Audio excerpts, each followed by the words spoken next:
I was immediately struck by the hotel's distinctive architecture, immaculate surroundings, and the authenticity of its breakfast offerings.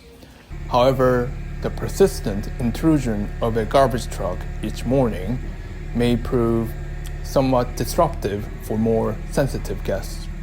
That said, the property's desirable location within the city, the unfailing courtesy of the staff, and the impeccable cleanliness more than compensated for this minor inconvenience. 올라갑니다. Going up.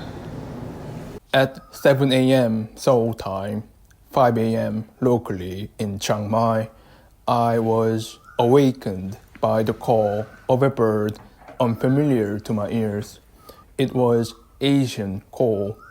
In that moment, I truly felt I had arrived in Southeast Asia, embraced by the lush tropical ambience of northern Thailand.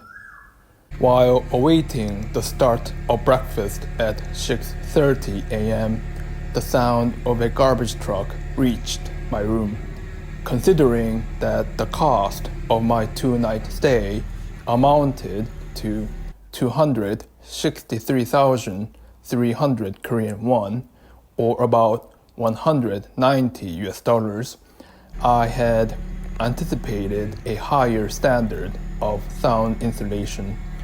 The same disturbance recurred on my second morning, reminding me that hotel rates here fluctuate sharply in accordance with market conditions, particularly within the ancient walls of the city, where the supply is limited and the demand is high. Breakfast, however, was nothing short of exceptional, without question the highlight of my stay. On the first morning, I enjoyed a traditional beef noodle soup known in Thai as banh mi soup New Rumu Dunyajin. Its authenticity was remarkable. A dish of such character and depth is difficult to find in Seoul. The beef was tender and generously portioned, while the refreshing aroma of coriander lifted the entire experience. Admittedly, some Koreans are less fond of coriander, as it is rarely used in Korean cuisine, but I found it an excellent alternative to spring onions. On my final morning, I chose the beef spare ribs soup with rice, known in Thai as banh mi soup New Rumu Dunyajin, sup from khao soy, which was equally flavorful and satisfying. The dining area itself was full of northern Thai influence and spotless, exuding a relaxed charm. A small lizard made an appearance on the wall, twice during my stay in fact. Far from being bothersome, I welcomed it as an encouraging sign that the establishment avoids pesticides and harmful chemicals in its dining spaces. The well-kept garden and koi pond also lent the property a distinctive character.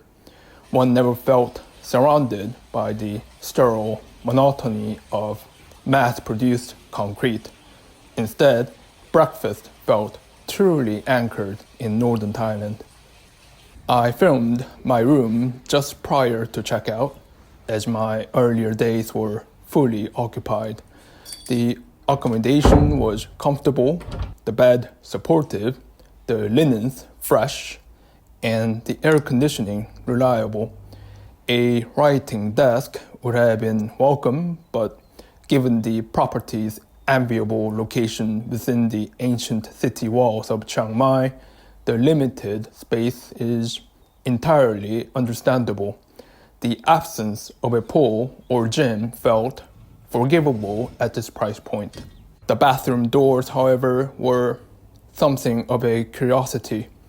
Double-sided with slanted wooden slats, they afforded only modest privacy. a detail worth noting for more particular guests. And then the matter of location. In real estate, everything is about location, and hotels are no exception. The Makka Hotel Chiang Mai enjoys an excellent setting in the central to southeastern quarter of the old city, placing many historic landmarks within an easy stroll. I had intended to spend some time in the hotel's elegantly appointed library and office space on the second floor, but other priorities prevailed and I never had the chance. This was Hong Guan. Thank you most sincerely for watching. If you enjoyed this video, a like would mean a great deal. And should you choose to subscribe, I would be truly grateful. Until next time, take care.